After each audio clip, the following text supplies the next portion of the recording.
अच्छा एक बात बताओ, मान लो आप 40 साल के हो चुके हो और आपसे 30 साल के हट्टे कट्टे बड़े बड़े दाढ़ियों वाले बंदे आके कहते हैं कि जब मैं बस 6 साल का था ना, मैं तब से आपका फैन हूँ, मैं तब से आपको देख रहा हूँ। तो आपको कैसा सा फील होगा भाई, कितने बड़े हो गए हो तुम लोग। तो वैसे ही कुछ मजेदार किस्सा हुआ रैंडी ऑर्टन के साथ। रैंडी ऑर्टन को बहुत सारे फैंस मिलके बोलते हैं कि बाल निकल गया है ना नीचे का, निकल जाएगी नहीं बाल।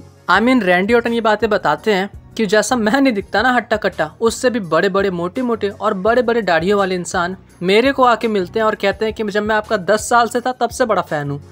मुझे शौक होता है ये सुन के कि इतने छोटे छोटे तो तुम लोग तब से मुझे देख रहे हो। सही में यार, ये बंदा भले उतना दिखता नहीं है बट एक्चुअली इनकी एज भी हो चुकी है। सोचो 99% जो बड़े बड़े रेसलर थे वो छोड़ चुके हैं WWE, पार्ट टाइम पे जा चुके हैं, but Randy Orton is still in the company and entertaining us. Why Undertaker से सॉरी। आप लोगों ने देखा होगा कि जब हॉल ऑफ फेम के टाइम पे अंडरटेकर को बुलाया गया था तो उस टाइम पे उन्होंने अपने स्पीच के अंदर काफ़ी लोगों का नाम मेंशन करा था जो कि बड़े बड़े जो रेसलर्स थे जिनके साथ वो काम कर चुके थे।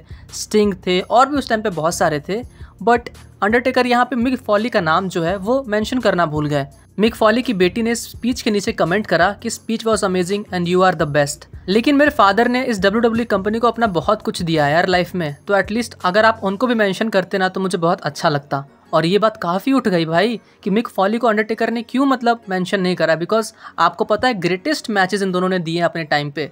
तो इस बात पे अंडरटेकर ने बहुत ज़्यादा सॉरी बोला जब उनका इंटरव्यू था रिसेंट में। उन्होंने कहा कि भाई ये बंदा बेस्ट है, जिसके साथ मैंने अभी तक काम किया है, और मैं इस चीज़ के लिए अगर जिसको भी बुरा लगा हो मैं इस बात के लिए माफ़ी चाहूँगा। Roman rings again out from a pay per view event. भाई अब तो हद ही हो गई है। रोमन रिंग्स ने लगभग 100 दिनों से अपने टाइटल को डिफेंड नहीं कर रहा है। रेसलमेनिया में वो बने थे अपना अनडिस्प्यूटेड चैंपियन, बीच में शायद उनका कोई एक मैच हुआ था, नहीं तो उसके बाद से अभी तक उन्होंने अपने टाइटल को डिफेंड ही नहीं करा है।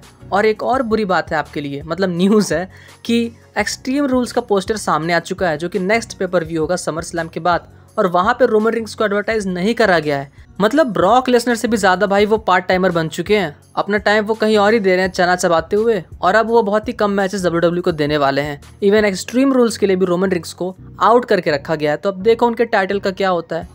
Women division is now over in WWE। हाँ भाई, लगभग 50 दिन से ऊपर हो चुका है और वुमेन का जो टैग टीम टाइटल है उसके बारे में कोई भी बातें नहीं हो रही हैं, ना ही कोई मैचेस हो रहे हैं। जब से नाओमी और साशा बैंक्स इस टाइटल को छोड़ करके लीव कर गए थे, यानी कि जब ये टाइटल वैकेंट हो चुका है, उसके बाद से अभी तक वुमेन्स के लिए कोई भी ये वुमेन टैग टीम मैच कहीं रखा ही नहीं गया। इतने सारे पेपर व्यूज आ रहे हैं जा रहे हैं, बट अंदर की बात यह है कि अभी तक इसके लिए कोई भी स्टोरी लाइन और कोई भी डिसीजन लिया ही नहीं जा रहा है। भाई वुमेन्स डिवीजन की हालत ख़राब है WWE के अंदर। केवल रॉ वुमेन चैंपियन और स्मैकडाउन वुमेन चैंपियन, उसके बाद अगर कोई फीमेल है तो उसका कोई रिस्पेक्ट नहीं है भाई यहाँ पे। John Cena is not coming for summer slam. हाँ भाई देखो, अभी तक ऑफिशियल नहीं था कि जॉन सीना समर स्लैम में नहीं आने वाले हैं। अभी तक ये बातें थी कि भाई सरप्राइज रिटर्न होगा या कुछ तो होगा जॉन सीना का समर स्लैम के अंदर, बट एक्चुअली अब जो अंदर से न्यूज़ आई है वो ये है कि रियलिटी में जॉन सीना नहीं आने वाले समर स्लैम के अंदर इस बार। एंड उसका एक्चुअल रीज़न ये है कि भाई उनकी जो मूवी पेस मेकर आई थी ना, उसका पेस मेकर 2 बनाने के लिए अब जॉन सीना बिजी हो चुके हैं अपने मूवी शूटिंग के लिए। तो ये बात कंफर्म हो चुकी है कि अपनी शूटिंग में बिजी हैं और समर स्लैम में नहीं आने वाले। अगर ज़्यादा खुश थे तो खड़े हो और अपने गाल पे 2-2 थप्पड़ लगा दो। और इसी के साथ आज की वीडियो ख़त्म होती है। बस ख़त्म हो गई, चलो बाय।